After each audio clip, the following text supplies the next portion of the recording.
The velocity time graph of an object along the straight line shown in figure।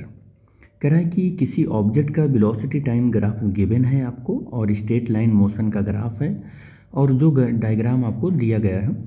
Find the net displacement distance covered by the object in the time interval between 0 to 10 second. और 0 to 10 second के बीच में आपको क्या calculate करना है, distance calculate करना है आपको उस ऑब्जेक्ट का, ठीक है। और क्या कैलकुलेट करना है, 0 to 10 सेकेंड के बीच में डिस्प्लेसमेंट आपको कैलकुलेट करना है।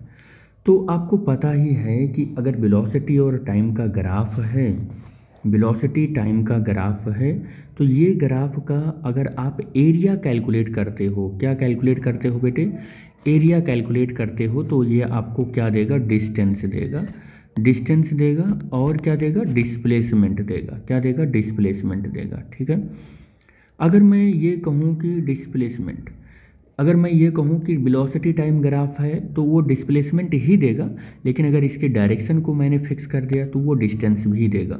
तो इसका डायरेक्शन फिक्स ही है। क्यों फिक्स है, क्योंकि स्ट्रेट लाइन मोशन है, स्ट्रेट लाइन मोशन में डायरेक्शन फिक्स कर देते हैं, डायरेक्शन भी फिक्स कर देते हैं। इस केस में, मोस्ट ऑफ द केस में अगर हम डायरेक्शन को फिक्स करके रखे हैं तो डिस्टेंस डिस्प्लेसमेंट के इक्वल हो जाता है, ठीक है।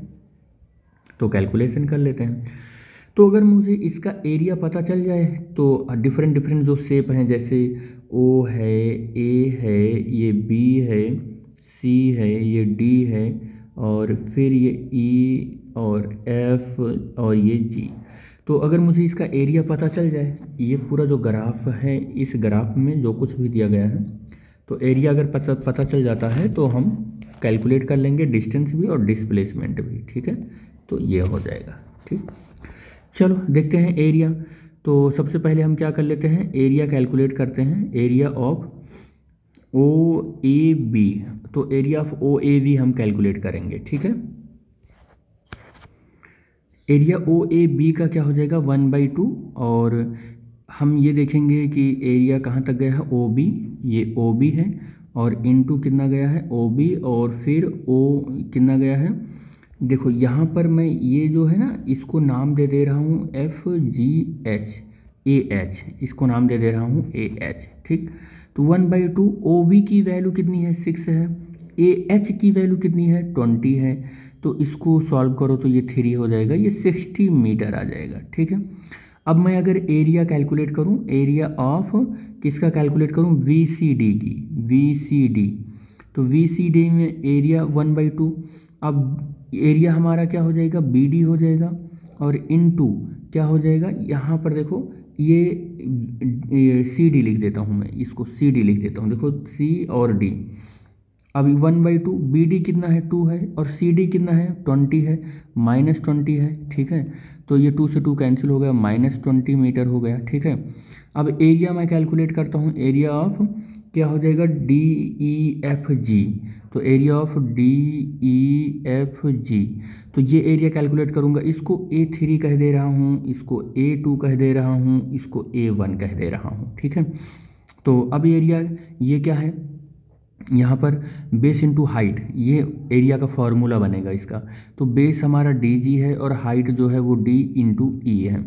डी जी हमारा 10 - 8 यानी 2 है और डी ई जो है वो 10 होगा, तो ये बनेगा 20 मीटर। अब आपको क्या कैलकुलेट करना है, डिस्टेंस कैलकुलेट करना है।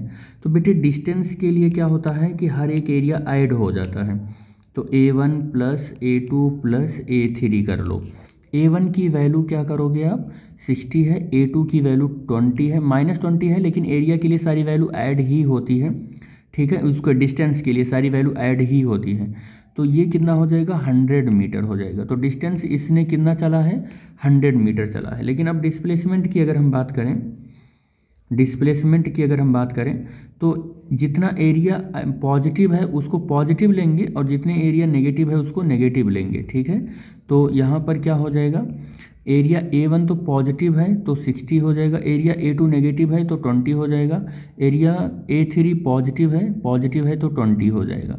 तो ये इससे कैंसिल हो जाएगा, 60 मीटर का डिस्प्लेसमेंट आएगा। तो डिस्प्लेसमेंट 60 मीटर का आएगा और डिस्टेंस 100 मीटर का आएगा।